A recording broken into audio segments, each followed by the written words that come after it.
Good morning dear students. आज हम पढ़ेंगे अपने जो सेवन साइंस का जो सेकंड चैप्टर है, मानव प्राणियों में पोषण का आगे का भाग, जिसके अंदर अपन ने पहले पढ़ा था पोषण के बारे में। पोषण मनुष्य के लिए किस लिए ज़रूरी है, इससे अपने को क्या क्या फ़ायदे होते हैं, और इसके आगे हमने देखा था ये कोई भी इनके अंतर्ग्रहण की प्रक्रिया किस प्रकार होती है, यानी कोई भी भोजन होता है वो कोई भी प्राणी किस प्रकार ग्रहण करता है, उसके अलग अलग तरीके अपन ने देखे थे। आज हम पढ़ेंगे अपने जो मानव में पाचन है, जो उसके आगे का भाग। तो अपन ने देखा था जो मानव में पाचन के लिए क्या होती है, एक लंबी नलिका रूपी संरचना होती है जिसे अपन क्या कहते हैं, आहार नाल कहते हैं, जिसकी लंबाई लगभग होती है 9 मीटर लंबी होती है।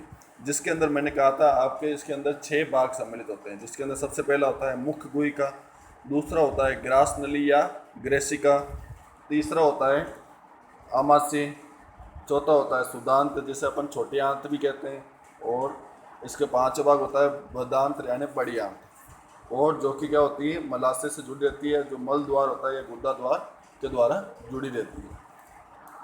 तो अपन ने ये सब देखे थे कि भाई किसी भी पाचन तंत्र के अंदर ये सब जो भाग होते हैं सम्मिलित होकर एक डाइजेस्टिव सिस्टम यानी एक अपने पाचन तंत्र का निर्माण करते हैं। इसके अलावा हमने देखा था कि इन अंगों के अलावा 3 प्रकार की जो ग्रंथियाँ होती है, जैसे लार ग्रंथि, यकृत ग्रंथि और अग्नाशय ग्रंथि, ये भी क्या करती है, अपने पाचन के अंदर मदद करने के लिए क्या करती है, विभिन्न प्रकार के रसायनों का स्त्रवण करती है। तो पाचन किसे कहते हैं, ये अपन ने पहले ही देखा था कि यानी जो जटिल पदार्थ होते हैं उनको सरल पदार्थों में बदलने की जो प्रक्रिया होती है, यानी जो कार्बनिक जटिल पदार्थों को सरल पदार्थों में बदलने की जो प्रक्रिया होती है वो क्या कहलाती है, पाचन कहलाती है। तो अब इसके आगे अपन देखो, इसके अंदर एक डायग्राम दे रखा है, आपको अच्छे से दिख रहा है। देखो ये वाला जो मुंह वाला भाग होता है, वो जिसके अंदर वाला भाग होता है वो क्या कहलाता है, मुख गुहिका। और इसके नीचे यहाँ पर जैसे कान के पास में या अपने जबड़े के पास में 3 जोड़ी क्या पाई जाती है, लार ग्रंथि पाई जाती है। यहाँ पर ये गलत लिखा हुआ है, लार ग्रंथि होती है, इसने लाला ग्रंथि कर दी यहाँ पे, तो इसको आप सही कर लेना। यहाँ पर क्या होगा, लार ग्रंथि, लार ग्रंथि होती है, जो कि 3 जोड़ी पाई जाती है, अपने जबड़े के दोनों जबड़ों के आसपास पाई जाती है और कान के पीछे भी पाई जाती है। इसके अलावा मुख्य गुहिका वाला जो भाग होता है वो आगे से किसके द्वारा जुड़ा रहता है, ग्रेसिका के द्वारा जुड़ी होती है।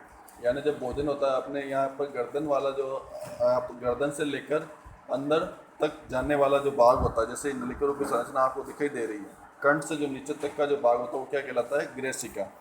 ग्रेसिका आगे जाकर किस में खुलती है, आमाशय के अंदर। देखो ये यू आकार की आपको एक संरचना दिखाई दे रही है, जिसको अपन क्या कहते हैं, आमाशय कहते हैं। और आमाशय के इस तरफ आपको दिख रहा है एक, जो ये आपको वॉयलेट कलर के अंदर आपको यकृत नजर आ रहा है, और यकृत के अंदर आपको एक पिंक कलर की संरचना दिखाई दे रही है, जिसे अपन क्या कहते हैं, पित्ताशय कहते हैं।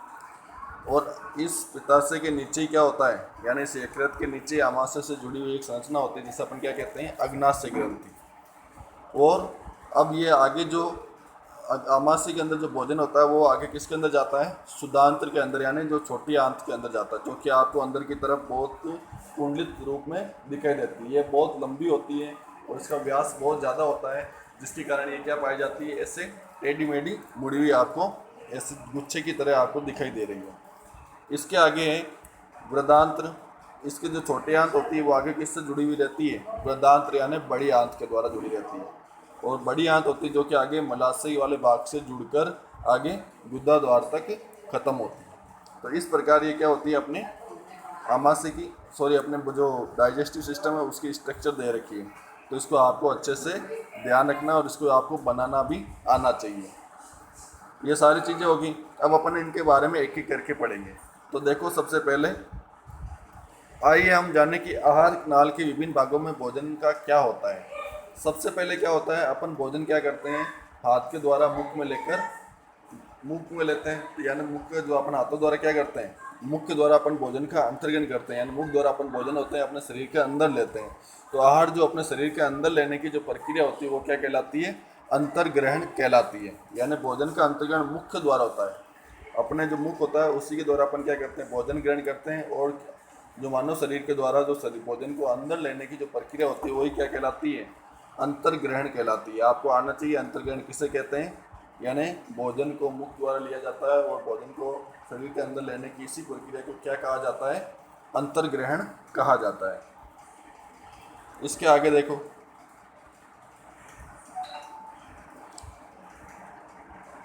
वो जो चित्र में दिखाई गई अतिथि की कुंडलित सुदांत देखकर आश्चर्यचकित है, वह इसकी लंबाई जानना चाहती है। क्या आप इसका अनुमान लगा सकते हैं? प्रश्न संख्या 17 में इसकी सन्निकट लंबाई दी गई है। कल्पना कीजिए कि इतनी लंबी संरचना हमारे शरीर के छोटे से हिस्से में किस प्रकार समाई हुई है। मैंने आपको पहले बोला था, जो ये छोटी आंत यानी शुद्धांत्र वाला भाग है, वो क्या होता है कि इसका व्यास भी ज़्यादा होता है और इसकी लंबाई भी बहुत अधिक होती है। अत्यधिक लंबाई होने के कारण क्या पाई जाती है? कुंडलित रूप में पाई जाती है, यानी गुच्छे के रूप में सम्मिलित होकर अपने आमाशय के नीचे की तरफ स्थित होती है। अब अपन जैसे मुख के अंदर भोजन ले लेंगे तो अपन क्या करेंगे? उसे दांतों की सहायता से चबाएंगे तथा यांत्रिक विधि द्वारा, यानी अपने जो भोजन होता है जो अपन दांतों के द्वारा जो चबाते हैं और उसको छोटे छोटे टुकड़ों के अंदर पीस कर डालते हैं। प्रत्येक दांत मसूड़ों के बीच अलग अलग गर्तिका के अंदर दशा होता है, यानी जो अपने दांत होते हैं वो क्या होते हैं? गर्त दंती होते हैं। अपन इनको क्या बोलते हैं? गर्त दंती। गर्त दंती यानी जो अपने जो दांत के मसूड़ों के अंदर जो छेद होते हैं उनके अंदर प्रत्येक जो दांत के लिए अलग अलग प्रकार के सॉकेट बने हुए हैं, उनके अंदर जो दांत फिट किए जाते हैं। इसके अलावा हमारे दांतों की आकृति अलग अलग प्रकार की होती है, इनका कार्य भी इनके आकृति के अनुसार भिन्न भिन्न होता है, इसलिए इनको अलग अलग नाम से भी जाना जाता है। अब देखो, अब आपको इसके अंदर क्रियाकलाप दे रखा है। अपने हाथ धोइए और दर्पण में देखते हुए अपने दांतों की गणना कीजिए। अपनी तर्जनी से दांतों को छूकर महसूस कीजिए। आपने मुख में कितने प्रकार के दांत हैं? एक सेब अथवा रोटी का टुकड़ा लेकर उसे काटिए। उसे काटने एवं दंशन के लिए किन दांतों की आवश्यकता होती है? आप सेम होती है उसको आप किस वाले दांत, जो आगे वाले जो दांत होते हैं उसके द्वारा अपन उसको काटते हैं। कौन से दांत खाद्य पदार्थों को चीरने फाड़ने के अंदर काम होते हैं और उन दांतों को पहचाने जो चबाने एवं पीसने का काम भी करते हैं। और इस सारणी को प्रश्न 2.2 में अपन वर्णन करते हैं। जैसे अपने जो आगे वाले जो दांत है इसके अंदर दिखाए हुए हैं, ये जो आगे वाले दांत होते हैं इसके अंदर क्या कहलाते हैं? वो कृंतक, जो कि भोजन को काटने और कुतरने का कार्य करते हैं। इसके बाद में होते हैं रदनक। ये देखो, दूसरा जो दांत का प्रकार है वो होता है रदनक, जो कि क्या करता है? भोजन को चीरने फाड़ने का कार्य करता है। और जो इसके पीछे की तरफ जो आपको ये जैसे आपकी पूरी एक मुख की संरचना दे रखी है जिसमें विभिन्न दांतों को व्यवस्थित किया गया है, जिसमें ये वाले दांत होते हैं वो क्या होते हैं? कृंतक होते हैं। इसके आगे वाले जो दांत, नुकीले जो दांत होते हैं वो क्या कहलाते हैं? रदनक। और इसके जो पीछे वाले दांत वो क्या कहलाएंगे? अग्र चवर्णक। और इससे जो पीछे वाले होते हैं वो क्या कहलाएंगे? चवर्णक। तो कृंतक का कार्य तो होता है भोजन को कुतरने और काटने का, और रदनक होता है जो कि क्या करता है? भोजन को चीरने फाड़ने का कार्य करता है। और अग्र चवर्णक होते हैं भोजन को चबाने का कार्य करते हैं, और चवर्णक भी क्या करते हैं? भोजन को चबाने का कार्य करते हैं। इसके अलावा हमने देखा था कि अपने मुख के अंदर क्या पाई जाती है? लार ग्रंथियां भी पाई जाती है। लार ग्रंथियां क्या कार्य करती है? लार ग्रंथियों के अंदर क्या पाया जाता है? एक टाइलिन नामक एंजाइम पाया जाता है। कौन सा एंजाइम? टाइलिन नामक एंजाइम पाया जाएगा, जिसके द्वारा क्या करेगा? जो लार ग्रंथियों को टाइलिन नामक एंजाइम इस्तेमाल करेगी, जो कि अपने भोजन को लसलसा बनाती है ताकि अपन उसको क्या कर सकें? आसानी से निगल सके और आसानी से उसको चबा सकें। तो आप देखते हो जब भी कभी आपको भूख लगती है या आप कहीं भी गुलाब जामुन वगैरह का आपको खाने का मन करता है तो आपके मुंह के अंदर क्या आ जाता है? स्वतः ही क्या आ जाता है? पानी आना शुरू हो जाता है। या जब आपको कभी स्वादिष्ट जो खाना बनता है, आपको भूख लगती है तो भी आप देखते हो तो उसको आपके मुंह के अंदर पानी आने लग जाता है।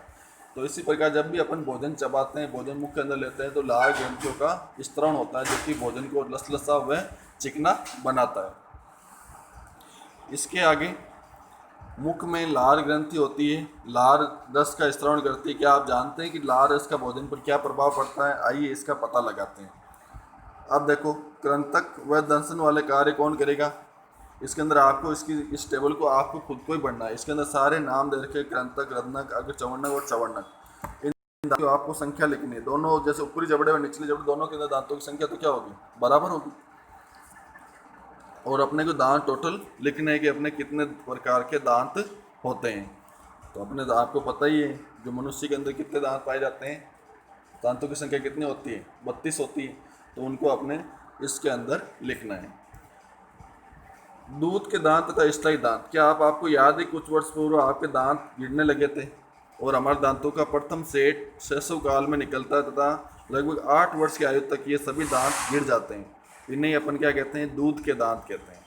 और दांतों के स्थान पर दूसरे दांत निकलते हैं जिन्हें अपन क्या बोलते हैं, स्थायी दांत कहते हैं। सामान्य स्वस्थ व्यक्ति के स्थायी दांत पूरे जीवन भर बने रहते हैं, तथापि वृद्धावस्था में प्राय वापस पुनः गिरने लगते हैं। तो आपको ये ध्यान रखना है कि आपके जो दांत होते हैं वो दो प्रकार के होते हैं, एक तो होता है स्थायी दांत और एक होता है दूध के दांत। दूध के दांत होते हैं जो कि अस्थायी होते हैं, जिनकी संख्या होती है 20 होती है, जो कि इनकी संख्या अस्थायी है। और ये क्या करते हैं, ये जो होते हैं जो कि आपके जो कि बचपन से लेकर 8 साल तक की उम्र के अंदर ये गिरना शुरू हो जाते हैं और फिर इनकी जगह जो दांत नए आते हैं वो स्थायी रहते हैं। इसके आगे है जो अगला, इसके आगे का जो भाग है वो अपन आगे की क्लास के अंदर देखेंगे। धन्यवाद। यहाँ तक आपको जो भी वर्क दिया जाता है वो अपने कॉपी के अंदर करना है और वापस व्हाट्सएप के ऊपर भेजना भी। धन्यवाद।